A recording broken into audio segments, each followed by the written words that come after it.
What's up? Welcome back to my channel, Detroit Poker.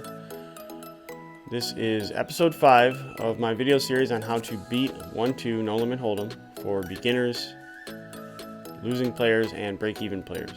If you are just getting to this video series and you haven't seen any of the previous episodes, I'll put a card right up here and that'll take you back to episode number 1.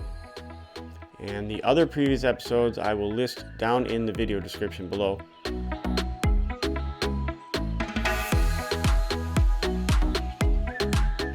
Alright, so in this video we're going to talk about a pretty important topic, which is why I've selected this like ominous red side light here. This is serious. So anyways, we're going to talk about what hands to call raises with.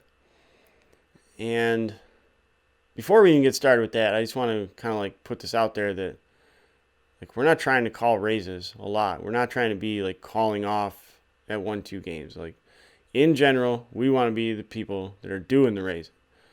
The person that raises preflop is the aggressor. The person that's calling off is like the passive person. And like, so when we're calling the raise, we're reacting, and these people are putting pressure on us. Before we even get into what to call raises with, let's talk about what these players are going to be raising. We're going to go over the loose passive player first, the calling station. If this player raises before the flop, it's probably going to be pretty rare that this even happens. All they ever do is limp.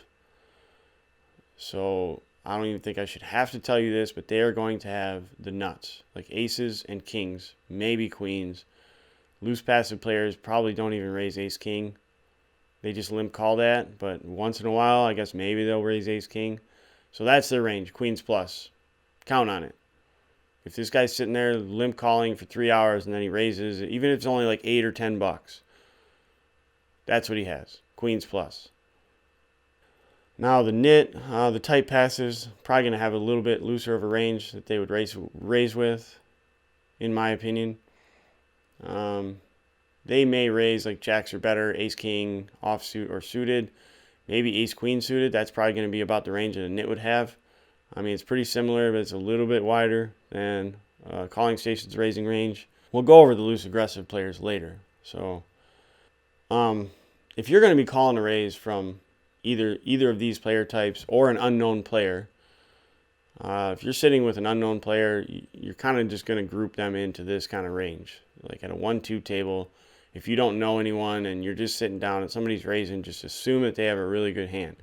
So the hands that you absolutely want to avoid calling raises with are anything that's in the Broadway territory that can be dominated. I'm going to go over these hands right now. Ace-queen, ace-jack, ace-10, ace-rag like ace-9 through ace-6, suited wheel aces. Like until you gain more experience, I would advise all this shit, you just fold it all. And then you want to get rid of hands like king-queen, king-jack, king-10. And then we're going to queen-jack, queen-10, jack-10, offsuit. All these hands, instant muck to if somebody that raises. You are not calling raises with these sort of hands because they are reverse implied odds hands, like where you can make your hand and think that you have the best hand, but you're still a dog. Here's an example scenario. Loose passive player opens, you call with ace-queen suited, you hit a queen, he bets 3 times, you call 3 times, you lose to pocket kings. That's why you don't enter the pot with a dominated hand. You can save yourself so much trouble, so much guesswork, and everything if you just avoid all this shit and don't call raises with ace-queen, ace-jack, ace-10, ace-rag, king-queen, king-jack, king-10, queen-jack, queen-10, and jack-10. All those hands avoid. Jack-10 suited is possible, but you want to be very careful. So now that we've established that you don't call raises, hardly ever, we're definitely not trying to call raises in this game. We're trying to be the ones that are doing the raising. So if you are going to call raising, that 10-20-30 rule that we went over earlier in this video series, That's going to be your guide. Real basic. If you're inexperienced in this game and you haven't done well in the past at it and you're really trying to learn, you're being humble and you're honest with yourself about your skill level, you're probably not going to be the best hand reader. You're probably not going to have a lot of post-flop experience. It's going to be hard for you to know where you're at after the flop. All these things are going to apply to you. So when I talk about the 10-20-30 rule, to keep the game as simple as possible until you start gaining experience and becoming a better player, I would advise you to only set mine. That's the only time you're going to be like passively calling raises, is to set mine. So like, as long as you're getting 10-1 implied odds on the person that raised, and multi-way spots are good for this as well because more people to make a hand give you action. You can definitely jump in there with a pocket pair and try to hit a set, but I want to caution you that if an unknown player or a loose passive or a tight passive player raises, and let's say you call with pocket nines and the board comes out 7 high and it's pretty dry and they're still betting, like, yeah, you probably want to fold pocket nines on a 7 high board to these players. You called 10 or 12 bucks pre-flop, you didn't hit a set, end the hand right there.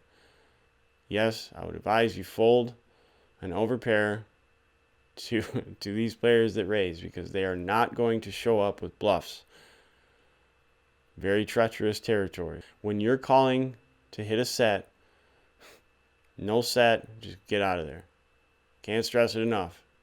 Don't put yourself in a position where you're calling like 3 bombs with pocket jacks, and you have an overpair. You got to realize going in, it's queens plus. Queens plus and ace king, and they're not giving you the business with ace king because people don't bluff. You might get one bet. So just cut your losses if you don't flop a set and get out.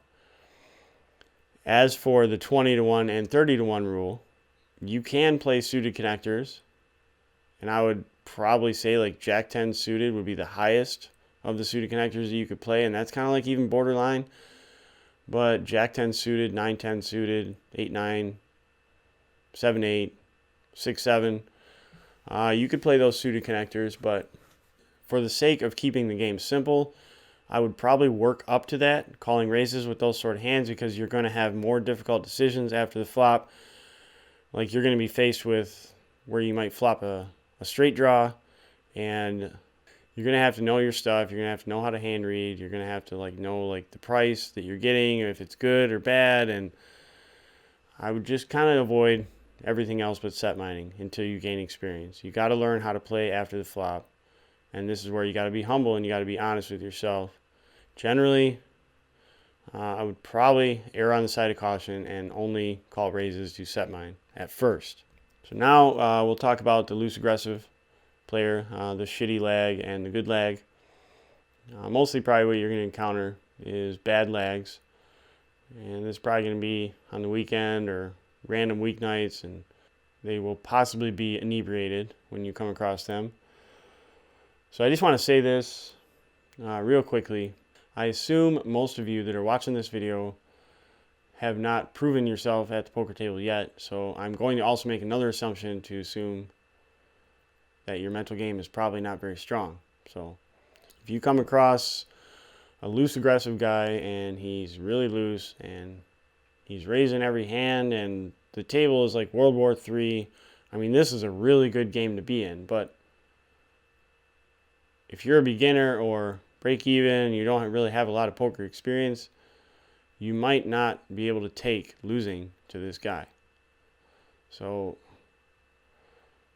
if you're going to sit in a game with a shitty lag who's going to get lucky occasionally, if you can't handle like losing $200 or $300 without it tilting you, then I would just change tables until you've built up a stronger mental game and you can handle taking beats and shit like that. So, because what's going to happen is if you play at some loose aggro table and he sucks out on you and then you lose $300, right? And then it tilts you. Like, this is what used to happen to me. I would get so tilted by it that I would rage quit and then I'd just leave this good game because I was so pissed off that I got beat by some guy that sucked out or whatever. So if if you can't take that, then don't sit in the game. Because like if it's gonna take you out of the game, if you lose a hand to this guy and lose $200, and you're gonna go home because of that, or like that's the last of your money, like don't even sit there at that game. Like go find an easier game to play where it's not like all crazy and like people are shoveling money in the pot with bullshit. But those are the best games to be in, is crazy games like that, but you have to be able to take the punishment. So until you get better at handling these kind of things, I would just advise you to stay away from games like that until you build up a callus and until you can take the punishment. This is like a game management decision here. Just play in easier games as you're coming up. But anyways, that's pretty much all I have for this video. In summary, don't really call raises with much.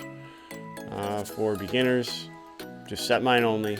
Keep the game simple for yourself. Introduce the other shit later. So definitely like to hear some comments, guys. Thumbs up, thumbs down. If you like this series so far, you definitely should consider subscribing to the channel. And I'll be back tomorrow at 6 p.m. with another video, part number 6. So I'll see you then.